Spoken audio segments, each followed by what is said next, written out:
Tanpa berlama-lama lagi, mari kita lanjutkan ke cerita berikutnya. Wang Lin segera mengusap hidungnya. Sejak dia menjadi seorang kultivator, semua orang yang ditemuinya selalu licik dan egois. Tidak ada seorang pun yang mau repot-repot mengatakan kata-kata itu kepadanya. Setelah dia menjadi kuat karena semua pembunuhan yang dilakukannya, tidak ada seorang pun juga yang berani mengatakan hal-hal itu kepadanya. Bahkan senior Duntian tidak punya banyak waktu dengan Wang Lin sebelum dia meninggal. Pada saat ini, ketika dia tiba-tiba dimarahi oleh orang ini, dia merasa sedih dan cepat-cepat mengangguk setuju. Ekspresi pemuda itu menjadi lebih baik, tetapi dia masih serius saat berbicara.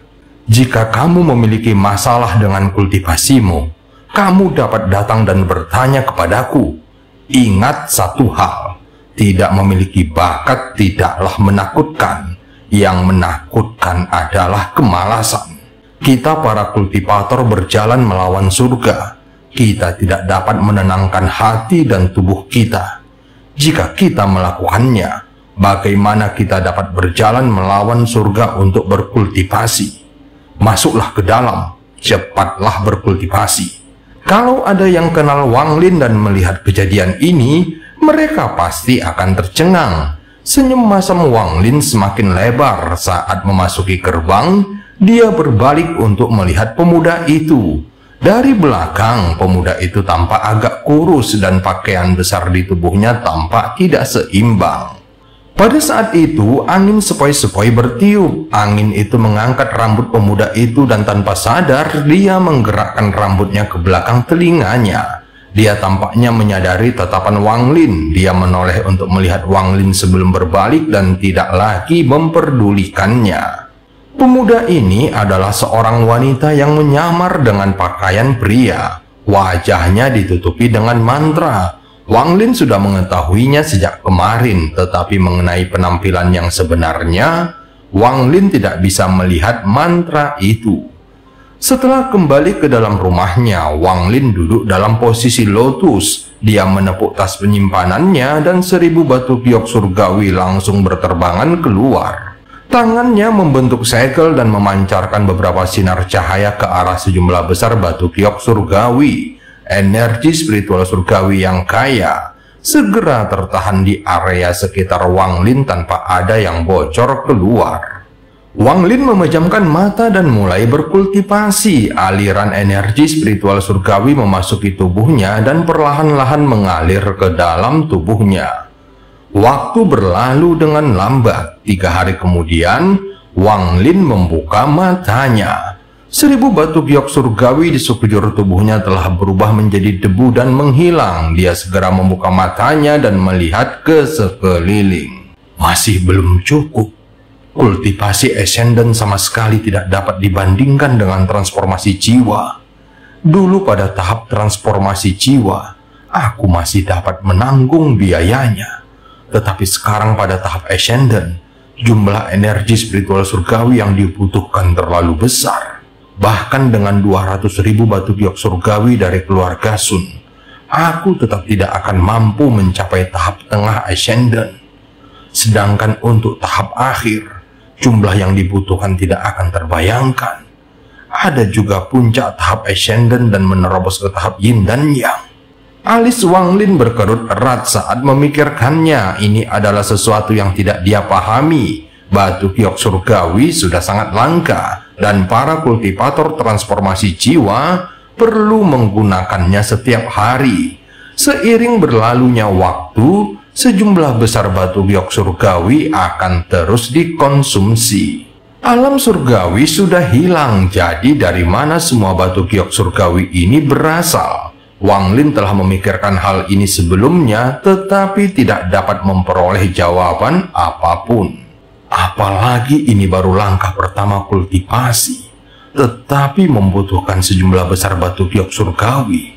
Berapa banyak batu giok surgawi yang dibutuhkan seorang kultivator di langkah kedua? Bukankah seseorang seperti Tian Yunzi membutuhkan jumlah batu giok surgawi yang sama dengan beberapa kultivator Ascendant? Mungkinkah Langkah kedua tidak memerlukan batu giok surgawi. Atau apakah ada cara khusus untuk mengganti batu giok surgawi? Segera sebuah tebakan berani muncul di benak Wang Lin. Sambil merenung, dia menggerakkan kepalanya. Angin sepoi-sepoi bertiup dan pria tua berpakaian hitam dari keluarga Sun muncul di luar rumahnya. Wang Lin segera melambaikan tangan kanannya dan menyingkirkan penghalang di rumah itu. Pria tua itu segera masuk dan setelah ragu-ragu sejenak, dia juga menurunkan level kultivasinya ke tahap formasi inti. Dia segera memasuki ruangan dengan senyum getir di hatinya. Senior, aku sedang terburu-buru waktu itu, jadi aku tidak memperkenalkan diri. Junior adalah anggota keluarga Sun, Sun Qiming. Aku orang yang bertanggung jawab atas kota ini. Aku ingin tahu, apakah aku boleh tahu nama senior? Orang tua itu berbicara dengan sangat hormat. Bagi leluhur tua itu dengan kedatangannya sendiri, dia adalah seseorang yang tidak bisa disinggung. Wang Lin segera berkata dengan tenang, Sumu, Senior Su, 200.000 batu giok surgawi telah disiapkan oleh keluarga. Silahkan diperiksa.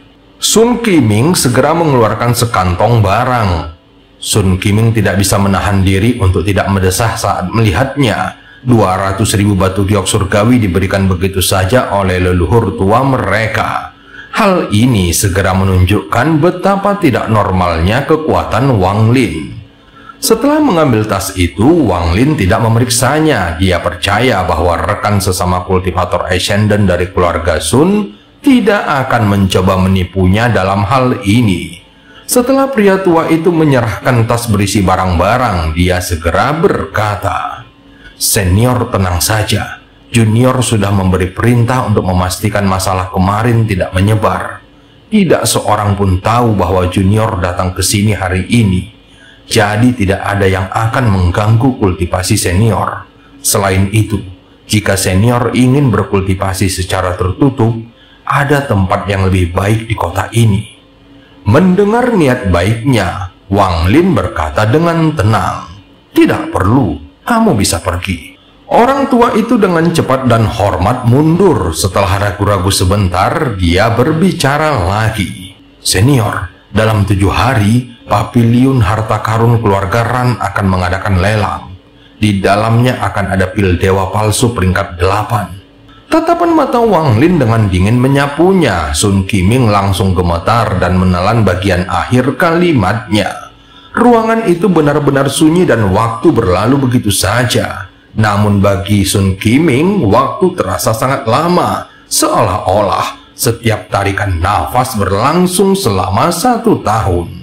Keheningan ini menciptakan tekanan yang membuat Sun Qiming gemetar. Dia tidak ingin melakukan ini, tetapi keluarga memerintahkannya untuk menguji kultivasi Wang Lin.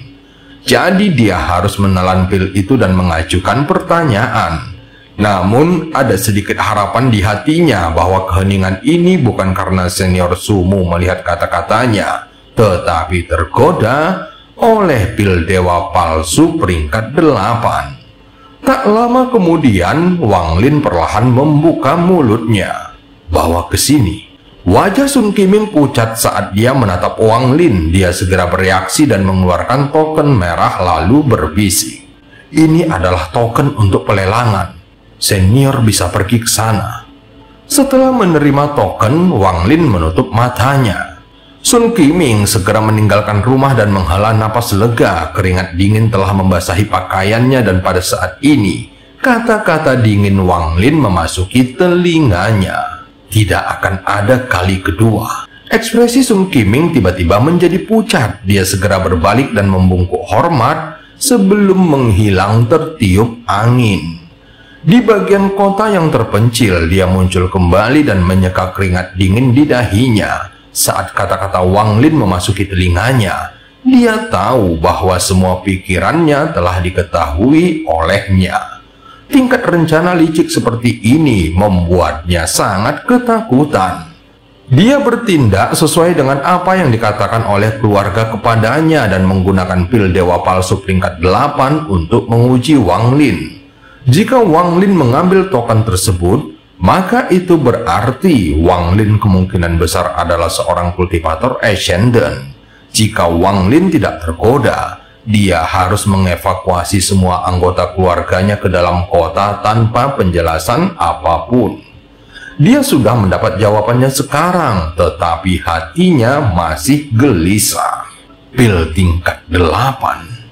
Wang Lin merenung sambil memegang token itu. Wang Lin sangat memahami peringkat pil. Lagi pula, Li Muan adalah seorang alkemis. Ada 9 peringkat untuk pil dan setiap peringkat memiliki kualitas rendah, sedang, dan tinggi. Pil peringkat 9 dapat dianggap sebagai pil dewa. Peringkat 8 adalah pil dewa palsu dan peringkat 7 adalah pil surgawi. Saat Wang Lin membentuk Nesensolnya, dia juga menelan pil peringkat 6 berkualitas tinggi. Jajaran pil ini dibuat oleh generasi sebelumnya. Meskipun nama-nama seperti surgawi dan dewa terdengar menakjubkan, mereka tidak dapat dibandingkan dengan pil surgawi dan dewa yang sebenarnya. Perbedaannya seperti langit dan bumi. Lebih tepatnya, pil tingkat 9 adalah batasnya. Jika seseorang mencapai langkah kedua, pil tidak akan efektif kecuali mereka memperoleh pil surgawi dan dewa yang sebenarnya. Namun dengan tingkat kultivasiku saat ini, pil tingkat 8 masih efektif. Mata Wang Lin berbinar dan dia sudah membuat keputusan. Junior berjubah hitam itu tidak akan berani menguji kultivasiku dengan pil. Itu pasti kultivator Ascendant dari keluarga Sun. Dia tidak bisa melihat kultivasiku dan menggunakan metode lembut ini untuk menguji kultivasiku. Jika aku tidak tergoda, itu berarti aku telah melewati langkah pertama kultivasi. Wang Lin menyentuh tas yang berisi 200.000 batu giok surgawi dan kemudian melupakan masalah ini. Seberkas cahaya merah terbang melintasi wilayah utara sistem bintang seluruh langit dan terdengar suara kuno dari dalamnya. Mei'er, ini adalah kampung halaman gurumu dan rumah masa depanmu. Kalau dipikir-pikir sekarang, sudah ribuan tahun sejak aku kembali. Kalau bukan karena batu langit yang ditinggalkan oleh leluhur, tidak akan semudah itu bagi guru untuk membawamu kemari. Ada seorang wanita di dalam sinar cahaya merah itu. Saat wanita itu melihat sistem bintang yang tidak dikenalnya ini, tidak ada rasa memiliki di dalam hatinya. Planet yang tampak seperti kaca itu adalah planet 1000 ilusi. Ini adalah salah satu dari 5 bintang utama di wilayah utara sistem bintang seluruh langit. Mei'er, sistem bintang seluruh langitku sangat peduli dengan garis keturunan. Tanpa garis keturunan keluarga, kamu tidak akan dapat mempraktekkan metode kultivasi tingkat tinggi dan tidak akan menerima perlindungan dari keluarga. Mulai sekarang, selain menjadi muridku, kamu juga putri angkatku. Begitu aku kembali ke planet 1000 ilusi, aku akan melakukan ritual pertukaran darah untuk mengubah garis keturunanmu. Mulai saat itu, kamu tidak akan lagi dipanggil Liu Mei, melainkan Huan Mei. Apakah kamu setuju? Mata pria tua itu berbinar saat menatap Liu Mei. Dia sangat puas dengan muridnya dan tidak ingin dia menderita karena tradisi lama sistem bintang seluruh langit. Tanpa garis keturunan yang tepat, dia tidak akan memiliki status. Oleh karena itu, dia tidak ragu untuk menggunakan ritual pertukaran garis keturunan yang jarang digunakan untuk mengubah garis keturunannya. Gurunya telah menyebutkan hal ini kepadanya dalam perjalanan mereka ke sini. Liu Mei merenung sejenak sebelum akhirnya mengangguk. Semuanya akan berjalan sesuai keinginan guru. Pria tua itu langsung tertawa dan sangat gembira saat mendengarnya. Mei'er, pria tua ini pasti akan mendidikmu menjadi seorang kultivator tingkat kedua. Kamu akan melampaui tingkat kultivasi peramal nirvana milik pria tua ini. Cahaya merah itu melesat cepat, hanya menyisakan suara tawa saat dia melesat menuju planet terang 1000 ilusi. Liu Mei menatap planet 1000 ilusi dan berpikir di dalam hatinya, perjalanan ke sistem bintang seluruh langit ini adalah kehidupan baru bagiku. Wang Lin dan semua yang terjadi di planet Sujaku kini telah berlalu. Wang Lin dan semua yang terjadi di planet Sujaku kini telah berlalu. Dengan bakatnya, dia mungkin belum mencapai tahap Ascendant. Selain itu, bahkan tidak pasti apakah dia bisa melewati ujian hidup dan mati saat memasuki tahap Ascendant. Perbedaan antara dia dan diriku semakin lebar. Dia tidak lagi memenuhi syarat untuk dianggap sebagai lawanku. Sayangnya, harta ajaib khusus yang kupersiapkan untuknya tidak lagi berguna. Liu Mei menarik napasnya dalam-dalam saat dia memikirkan harta ajaib yang telah dia persiapkan khusus untuk Wang Lin. Ada sedikit rasa sakit yang menyayat hati di matanya, tetapi itu segera ditutupi oleh ketidakpedulian. Dia mungkin masih berada di planet Sujaku. Dibandingkan denganku, dia tidak lagi berada di level yang sama. Sinar cahaya merah segera memasuki planet 1000 ilusi dan menghilang. Di planet Ranyun, sejumlah besar batu giok surgawi melayang di sekitar Wang Lin saat dia perlahan menyerap energi spiritual surgawi. Setelah 7 hari, dia membuka matanya. Ada kilat yang bergerak di dalam matanya dan membuatnya tampak sangat aneh. Setelah menarik napas dalam-dalam dan melahap sisa energi spiritual surgawi, sejumlah besar batu giok surgawi berubah menjadi debu. Wang Lin tampaknya menyadari sesuatu saat dia melihat keluar, jadi dia segera berdiri dan berjalan keluar. Pemuda di atas batu itu masih berkultivasi. Dia mengeluarkan 2 helai gas putih yang melingkari tubuhnya sebelum perlahan menghilang. Dia membuka matanya sambil melihat ke langit dan bergumam pada dirinya sendiri. Bakatku tidak cukup bagus, tetapi dengan ketekunan, aku akan mencapai tahap tengah Nesensol suatu hari nanti. Tepat pada saat ini, dia tiba-tiba mengerutkan kening. Seseorang berjalan ke arahnya. Orang ini berambut hitam dan mengenakan jubah ungu tanpa hiasan apapun. Orang ini tampak seperti baru berusia 30 tahun. Dia tampak sangat tampan dan memancarkan aura yang garang, sehingga membuatnya tampak sangat luar biasa. Saat dia berdiri di sana, seolah-olah dia telah menyatu dengan lingkungan sekitar. Mustahil untuk bisa membedakan keduanya. Orang itu kini meletakkan kedua tangannya di belakang punggungnya. Dia menatap ke arah pintu masuk seolah-olah sedang menunggu sesuatu. Menyadari tatapan pemuda di atas batu, dia memandang sekilas ke arahnya lalu tidak lagi memperhatikannya. Pemuda di atas batu itu mengerutkan kening lebih keras. Dia tidak bisa melihat melalui kultivasi pria ini dan dia punya firasat bahwa dia tidak boleh memprovokasinya. Dia juga merasakan krisis yang datang dari jiwanya. Ada kilatan cahaya di pintu masuk salah satu ruangan saat Wang Lin keluar. Saat dia muncul, orang yang mengenakan pakaian ungu tiba-tiba datang. Rasa gengsi dan keagungan datang dari Wang Lin.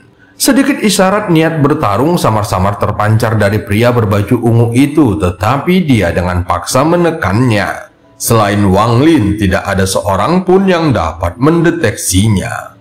Pemuda di atas batu itu tiba-tiba merasakan udara di sekitarnya menjadi dingin, seolah-olah musim dingin telah tiba. Jantungnya berdebar kencang dan samar-samar dia merasa seperti sesuatu yang buruk akan terjadi. Ketika dia melihat Wang Lin keluar, dia langsung berteriak, "Kembalilah!" Wang Lin terkejut dan menatap pemuda di atas batu. Pemuda itu langsung berdiri. Jubahnya yang besar tampak sangat tidak seimbang, tetapi dia memiliki ekspresi serius di wajahnya.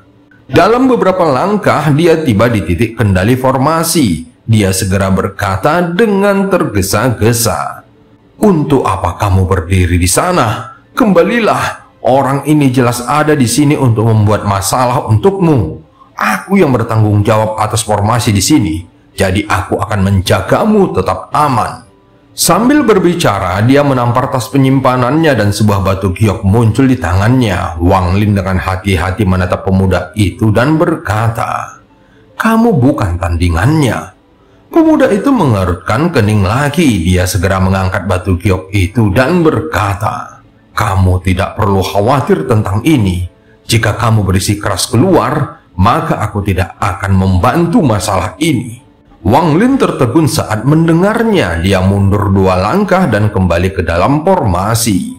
Pemuda itu segera tiba di hadapan Wang Lin. Dia menatap pria berbaju ungu dan berkata dengan keras, "Senior, ini adalah area perumahan keluarga Sunku. Aku heran mengapa senior ada di sini." Pria berbaju ungu itu juga terkejut dan niat bertarungnya benar-benar menghilang. Matanya dipenuhi rasa tertarik saat dia dengan hati-hati mengamati pemuda itu dan tersenyum. "Siapa namamu?" Ekspresi pemuda itu membeku sejenak dan dia berkata, "Nama Junior Sun Ling." Pria berbaju ungu itu mengangguk dan berkata, "Kamu sangat berdedikasi pada pekerjaanmu. Bagus, kamu boleh pergi. Orang yang kucari adalah orang di belakangmu."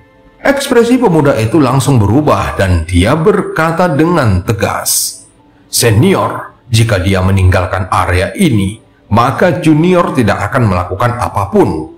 Namun karena dia masih di area perumahan, maka ini adalah tanggung jawab junior."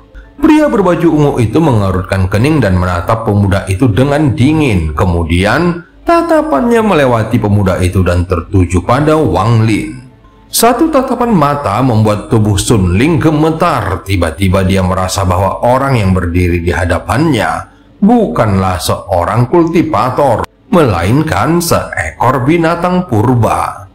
Tatapan mata itu seperti sebuah peringatan. Jika dia mengatakan lebih banyak lagi atau tidak menyingkir, dia sepertinya akan dicabik-cabik oleh binatang purba itu.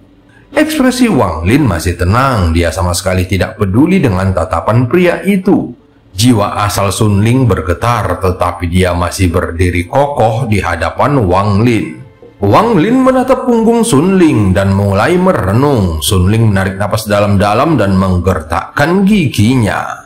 "Senior, selama dia tidak keluar, aku akan bertanggung jawab atas keselamatannya. Selain itu, dia hanyalah seorang kultivator formasi inti." Pria berbaju ungu itu mengerutkan kening. Dibantah berkali-kali dengan identitasnya, membuat rasa tidak senang muncul di dalam hatinya. "Kamu kembali." Akan tetapi sebelum pria berbaju ungu itu selesai berbicara, Wang Lin tiba-tiba angkat bicara. "Cukup."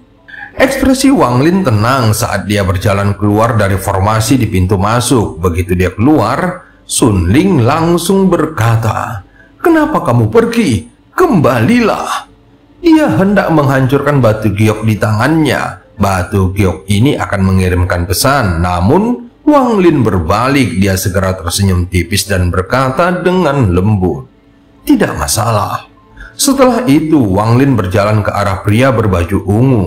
Kabut biru muncul. Kabut itu mengelilingi area dan menghalangi pandangan Sun Ling. Ada 30 langkah antara Wang Lin dan pria berbaju ungu itu. Wang Lin tampak sangat tenang saat berjalan ke arahnya. Pria berbaju ungu awalnya merasa sangat nyaman, tetapi saat Wang Lin mendekat, dia merasakan tekanan dari Wang Lin. Tekanan ini bisa dikatakan sangat kuat. Ketika Wang Lin hanya berjarak 10 langkah darinya, tekanan itu hampir mencapai puncaknya. Ekspresi pria berbaju ungu sedikit berubah dan matanya bersinar terang. Dia menatap Wang Lin dan alih-alih melangkah mundur, dia memaksa dirinya untuk tetap diam. Wang Lin tidak berhenti dan melangkah maju lagi. Saat langkah itu mendarat, seolah-olah suara gemuruh meledak di benaknya. Pria itu tidak dapat menahan diri untuk mundur hingga beberapa langkah. Wang Lin melangkah 8 langkah dan setiap langkah bagaikan guntur yang menggelegar di benak pria berbaju ungu. Setiap kali dia melangkah, efeknya tampak menumpuk. Hal ini menciptakan badai di benak pria itu. Saat dia terus mundur, ekspresinya menjadi pucat. Matanya dipenuhi dengan keterkejutan saat dia menatap Wang Lin. Pada langkah terakhir, Wang Lin mengangkat kakinya dan menatap pria berbaju ungu. Ada sedikit rasa dingin di matanya saat dia tiba-tiba menurunkan langkah kakinya. Jika langkah-langkah sebelumnya secara bertahap membangun kekuatan, maka langkah terakhir ini adalah ledakan semua kekuatan yang terkumpul dari sebelumnya. Ekspresi pria berbaju ungu berubah drastis. Dia mundur tanpa ragu dan menggenggam tangannya. Rekan kultivator, aku tidak punya niat jahat. Wang Lin menatap dingin ke arahnya dan berjalan melewatinya. Pria berbaju ungu itu tersenyum masam dan mengikuti Wang Lin.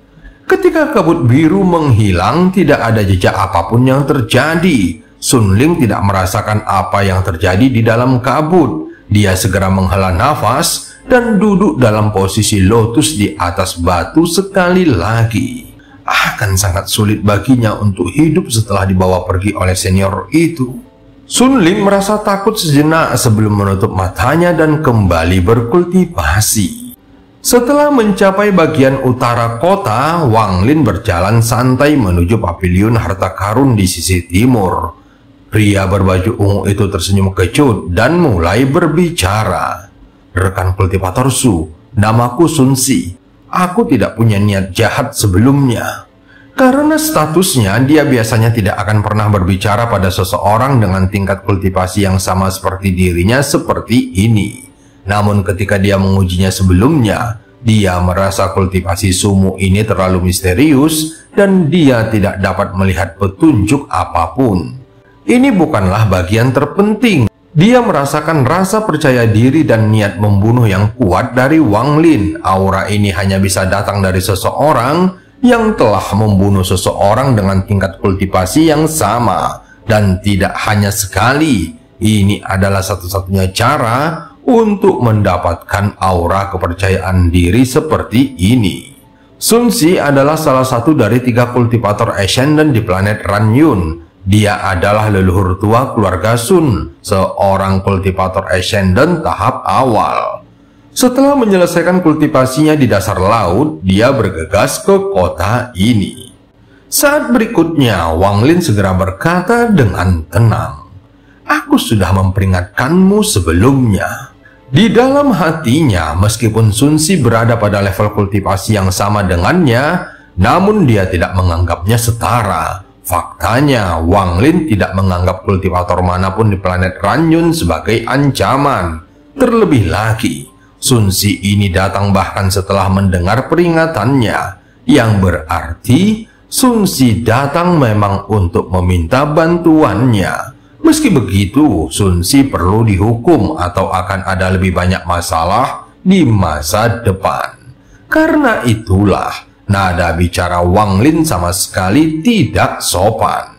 Wang Lin telah berkultivasi selama hampir 1000 tahun dan telah mengalami banyak hal di dalam hidupnya.